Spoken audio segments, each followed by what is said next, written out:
No, I was playing a role. Oh, seemed pretty convincing. Yeah. It's good. And I'm good, and that's why I do things well. Imagine if I came at her and did things not very well, so you knew I was joking. That'd be fucking retarded. Has anyone ever bothered asking the dolphins if they mind swimming with dying kids? You know what I mean? Because that can't be fun for somebody. They're like flipping around and suddenly dumps a truckload of pale teenagers flailing. And the dolphin's like, what the fuck is this? What the fuck's this? Oh, fucking hell. Oh, let them do it. Oh, fuck, what They're all dying. Of what? That one just stuck his fingers in my fucking blowhole. He's not going to be around for long, nor am I if I can't fucking breathe.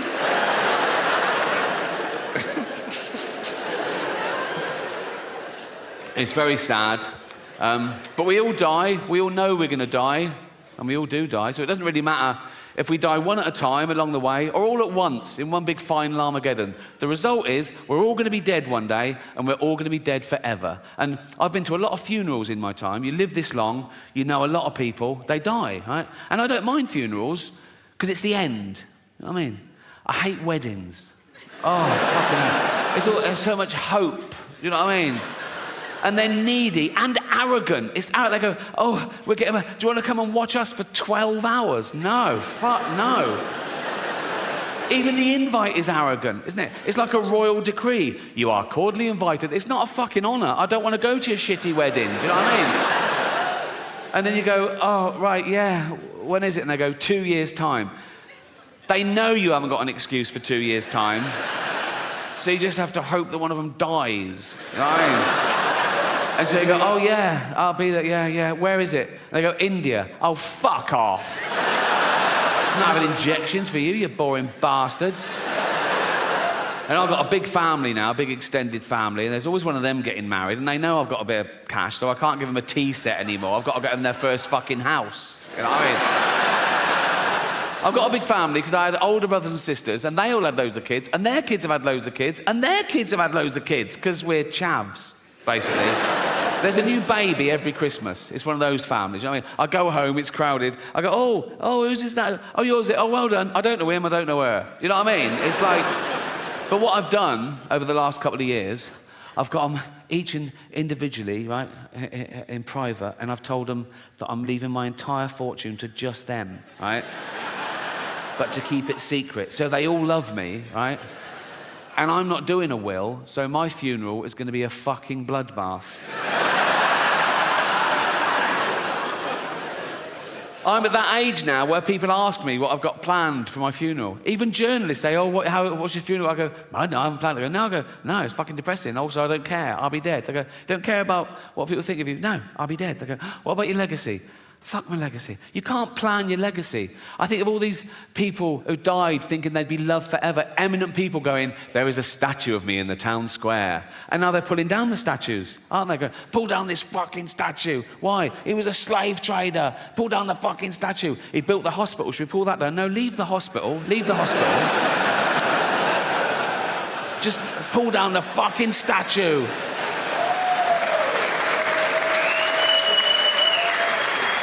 Pull down the statue and dump it in the canal. He built the canal as well. It doesn't matter, just pull down the fucking statue. I don't think you should whitewash history. If you find out something new, add to it. Like if there's a statue and it's got Lord Whimsy, trader, philanthropist, add bit racist.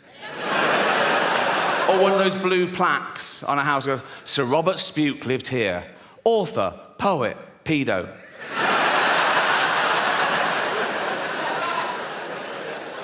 I think we live too long.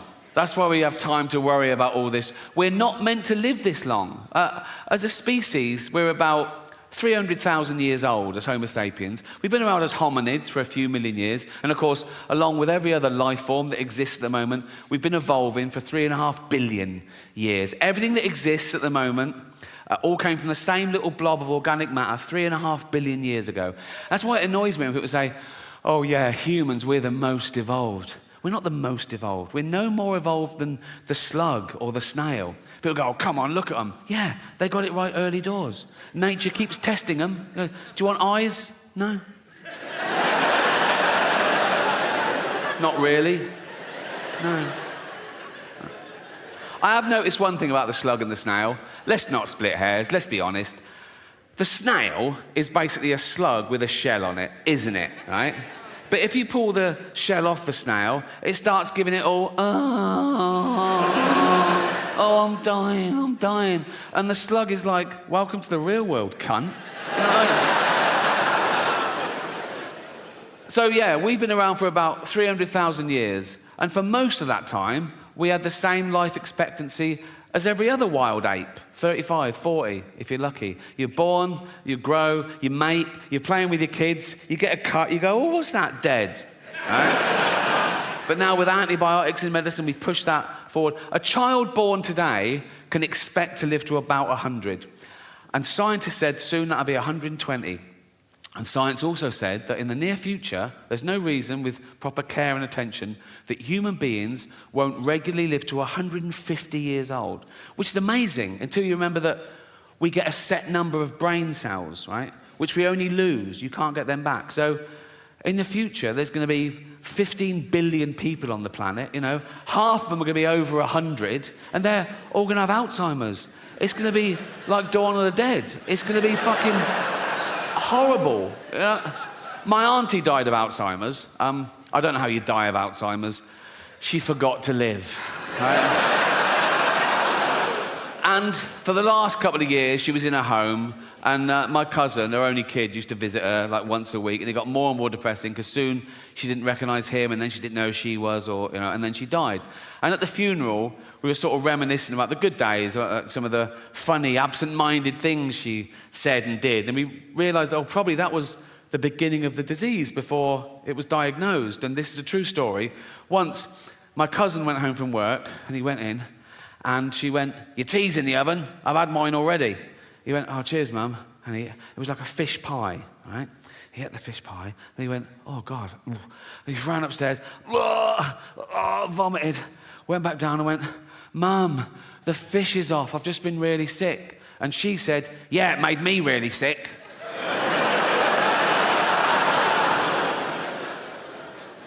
I've been looking into infant mortality rates recently.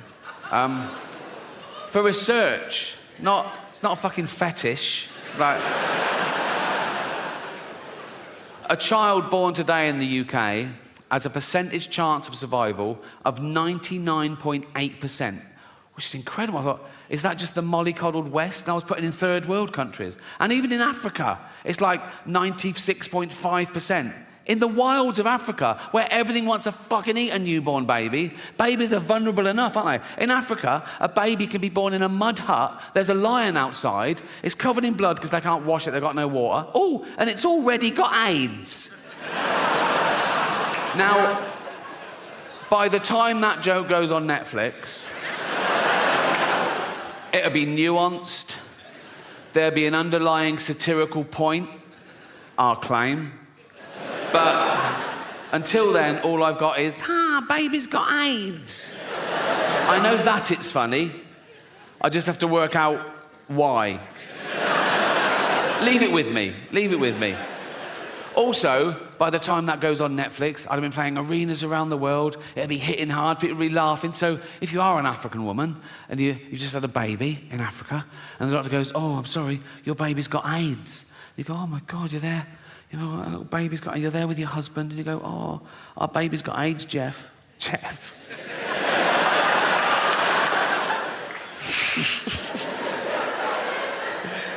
I know, Tracy, I'm gutted too, darling.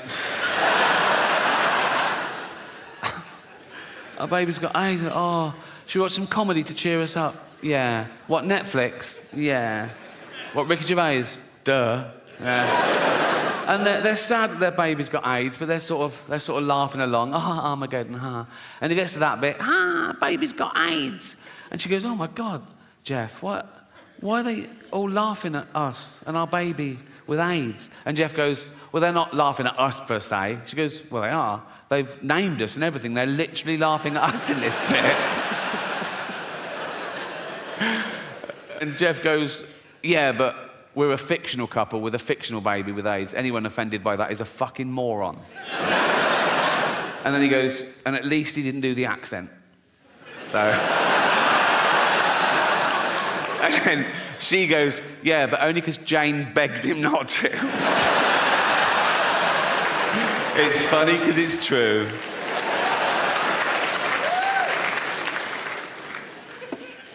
I think we get our sense of humour from our parents, whether we realise it or not, particularly working class kids, particularly from working class mums, because they're busy, they're doing everything. They're keeping men in check, they're bringing up kids, they're going to work, they're saving the world. They haven't got time. They have to frighten their kids into behaving well. They have to go to dark places to shock them into not fucking dying. Do you know what I mean? So, like, if I was little and my mum made my tea, and it wasn't my favourite, it was boiled potatoes instead of chips every day, and I went, I don't like them, my mum would go straight to, of course you do, there's children your age in Africa and they're starving to death, right? And I go, Jesus, all right. You know what I mean?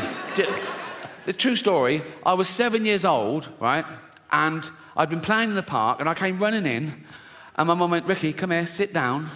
There must have been a local pedo incident, right? And my mum went, never go in the toilets in the park again. And I went, why? She knew she couldn't explain paedophilia to a 7-year-old, right? But this is what she came up with. She said, because there's a man going round and he's cutting little boys' willies off. I was like, oh, what? That's a fucking thing, is it? I didn't sleep for a week. And it worked. I never went in those fucking toilets again. But she knew instinctively. If she'd have gone, Ricky, come in, sit down. What's the matter? Never go in the toilets again. Why not? There's a paedophile. What's a paedophile? Oh, he's a man who gives you sweets and puppies.